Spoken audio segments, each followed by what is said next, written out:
Are you tired of dying early in Battle Royale? Wanna up your chances of winning even though you're a beginner?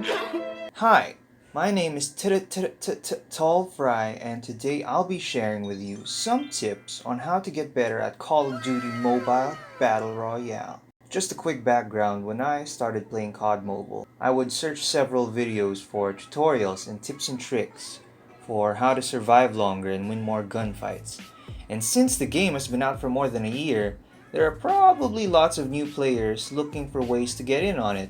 So, these are the strats and methods that work best for me in my first few ranked seasons in BR. Step 1. Avoid people. It might already be obvious, but the location in which you decide to land does affect your chances of survival. If you didn't know what that pretty floating island was on the map and thought of checking it out by landing there, chances are you died in the first 5 minutes.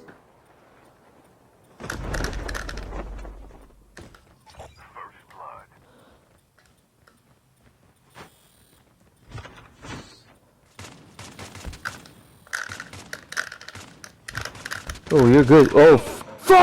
That's because there are certain places that more experienced players would regularly go to, like the floating platform and also the locations marked in orange. Those orange marks indicate a higher abundance of good loot, like higher tier weapons, vests, and adrenalines. So, as a beginner, maybe it's not best to go to those places so that you won't be killed within a minute upon landing. Also, you might want to land later in the flight path because statistically speaking, you have a 312% chance of surviving longer if you jump in the latter half of the flight path. Don't don't quote me on that. But it makes sense, right? Usually, more people jump in the first half of the path, so naturally, you'd want to encounter less enemies if you want better chances of winning. Now, right off the bat, I must tell you that if you want to improve your chances in gunfights, that takes practice and knowing what guns you prefer and maybe adjusting your sensitivities. But in order to survive longer, as a beginner, your best bet is to get good weapons and supplies and just hide from enemies by staying put in a secure location, a method known as camping. It may not be the most honorable way of playing the game, especially since you'll see codm YouTubers playing super aggressively. But you're a beginner and you need to take whatever you can get, you know? So shooting an enemy going up the stairs is much easier than doing it in an open field. My favorite places to camp would be the very top of Launch Base, Circus, Estate, Ski Town, and Radar Base. You're pretty lucky if the place you landed in is already inside the circle. But what if you aren't? Well, then I guess you're dead. Hell no, bro. You gotta move, whether it's by foot, snowboard, vehicle, whatever. Just make your way to the next circle and learn to budget how much time you have left. Because unless you're confident in your ability to find adrenaline and first aids, being caught outside the circle sucks. Once you make it inside, I suggest staying near the outer rim. More often than not, the majority of players will be concentrated in the inner parts of the circle, whether it's because they're trying to rack up kills or be the first to the airdrops. That means the ones who usually stay near the outer rim are the campers like yourself, or people that just prefer to stay in a certain location that just so happens to be near the circle's edge. Either way, less chances of getting in gunfights, less chances of somebody popping a cap in your ass. Although, you'll realize that bots tend to appear out of nowhere, whether you're near the edge or near the center. But luckily, bots are pretty easy to kill. Just know how to aim and shoot, and you should be fine. Now, let's say the circle is closing in, and you're out of buildings to stay in. You only have fields, hills, and platforms. Well, as the great Sun Tzu said in Art of War, "Ha! I have the high ground now, sucker!" Having the high ground increases your chances of winning by like a lot, because you'll have a better view of anything that's happening below you. Plus, it's way easier to shoot at someone below you than at someone above you. I cannot tell you how many times I was able to shoot first at an enemy because I was at the top of the hill or mountain first. Most of those times they were bots, but that's still more kills to your record, so you might as well. You might want to be sure to keep your head low enough or behind cover though, so that you don't get sniped out of existence. What the? Number 2. Gear up. If you've mastered avoiding enemies and are ready to take more risks, then the next priority would be to get better gear. Remember what I said about the orange locations having better loot? Well, if you're more confident in your gunplay skills, then landing in those spots could be pretty advantageous for you. You could find rare, epic, or even legendary weapons just laying around. There are also adrenalines, and the greatest loot of them all, the big mama that induces euphoria in anyone who picks it up and infuriates anyone who sees it on someone else.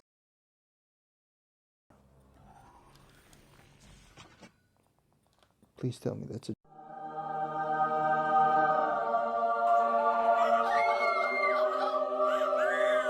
adrenaline. Yes. I'm talking about the level 3 vest.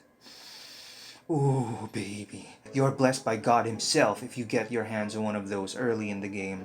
Seriously though, the amount of damage you can take with this vest on is actually so unfair. It can take several shots from a legendary weapon, or even 2 or more shots from a sniper to kill someone wearing this. I remember one game when I'm pretty sure I was supposed to die because I got hit by a sniper like twice, but my level 3 vest took the damage for me. I ended up winning that game. Now, I've heard rumors that the vest system might be taken out of the game entirely and replaced by the system in Warzone where you can just equip 3 plates at a time and then replace them whenever they're damaged. I personally like that system more because it kind of levels the playing field for everyone and gives less of an advantage to players who are playing riskier by getting their vest from airdrops. But none of that is confirmed yet for Garena or Global, so as of now, we're gonna have to stick with vests. If your balls just keep growing and you want to keep taking more risks, then maybe you'd want to pass by a chip terminal or upgrade station or purple or whatever your community calls it these days. Getting one upgrades whatever your current class is, so maybe it has increased duration, recharge rate, uses, range, depending on the class you chose. Or maybe you'd like to go further and head for an airdrop, that green spot on the map. Airdrops can contain the best goodies like airdrop exclusive weapons like the War Machine and Annihilator, legendary weapons, adrenalines, and Big Mama level 3 vest. Oh yeah. But wait! Oh, you didn't think you were the only one thinking of that, did you? The most aggressive players can head for those areas to, say it with me now, rack up more kills. And get that good loot too. Well, that's just great.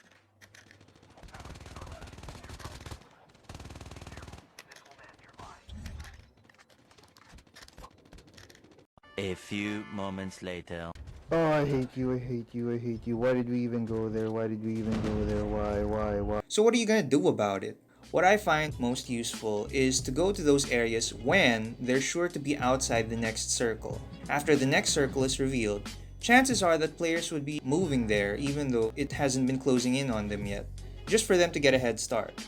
So, that gives you the opportunity to go for those upgrades and airdrops while more people are duking it out in the next circle. Be warned though, it isn't going to play out like this all the time. I have encountered enemies that have the same exact mindset and gotten killed because I let my guard down. What? What is that? That's so dumb. What are you guys doing? That's insane. But still, that's just like 9% of the time. No worries. And my last tip for you guys would be to choose the class that works best for you. Now, you guys might be thinking, Fry, shouldn't you have put that as one of the first tips? Well, okay, maybe. But I still don't find it as important as staying away from enemies. I've had lots of games where gunfights were what drove all of the action, and ones where I never even got to use my class ability. With that said though, if you're still a beginner, remembering to use your class can be very, very beneficial. Lucky for you, there are lots of classes for different playstyles, you camper. Those I find to be the most beginner friendly are Scout, Medic, and Mechanic. Scout because knowledge is power, so knowing where your enemies are is epic. Medic because you just pop it down and boom, you're being healed after that bot took a quarter of your health because your back was turned. And Mechanic because you just take it out when you're sus that someone is near you and it will actually lock on and let's say interrupt the nearest enemy. No, no, no, no, not like this. Not like this. My personal favorite class is Defender. It's always been my go-to because it's also pretty simple and saved my life and won games for me countless times. You just put it down and boom, anyone staring at your luscious lips are now blind for a few seconds. Now, it wouldn't be a COD BR tips and tricks vid without mentioning the great evil, the most toxic class to ever exist in the game's history, the bane to almost any decent player's existence. The Trap Master. Deja vu, I just been in this place before. Higher on the street, and I know it's my time to go. Going new, and the search is a mystery. Standing on my feet, it's so hard when I try to be me. Whoa. This guy's been cracked since day one of its release, and hasn't changed all that much up to now. So the way it works is you put down a tripwire. That's it. But the real damage happens when an enemy goes through it. But Fry, isn't that what any offensive tripwire is supposed to do? Yeah, okay, it has a damage overtime effect. But somebody thought it was a good idea to also make it slow down the enemy's movement speed and show the Trap Master your exact location. Am I insane? Surely somebody thought this would be toxic as frick, right? You have a class that suits the camping playstyle so well, and you're going to give it more effects than any other class? Anyway, each of those classes also have their own passive abilities, so you can just check those out in-game. Bonus tips! Master sliding and jumping. It makes you a harder target to hit and greatly raises your chances of survival. Legit, it's pretty important for BR. Know the meta. Knowing what weapons, perks, and classes are the best for each season of COD can help you win gunfights and make you look like less of a beginner. If you're playing in squads, know when to not get your teammates' tags. There are just certain situations where going for the tags has more cons than pros. Like if they're outside the safe zone, or if you're under-equipped and enemies are still in the area. Your teammates should understand. It's okay to leave or crash your helicopter. Goodbye, Chopper. I'm sorry. I'm sorry, baby. If you think the circle you're in requires stealth, or you really have the opportunity to rush someone from above, then go let that chopper die so you can get closer to that epic victory royale. And that about does it. Those are 3 major tips for surviving longer in Call of Duty Mobile Battle Royale. Now it's important for me to say this. These tips are focused on beginners, those that aren't that experienced with Battle Royale. Over time, the more matches you play, you'll see what playstyle works best for you. You might become more aggressive and start getting more kills, and that's alright. What might not be alright to some players is just camping 90% of the time. It can get kind of boring and players might see it as kind of toxic. So for me personally, I draw the line on players that are already experienced, like they know how to get their kills and whatnot, but still choose to camp all the time and only get kills at the last few circles. Like, come on man, you can do better than that. With that being said, please like and subscribe if you're interested in my channel, leave a comment and hit that bell notification if you'd be so kind. You guys know what that does for the algorithm. Be kind and take care, baby!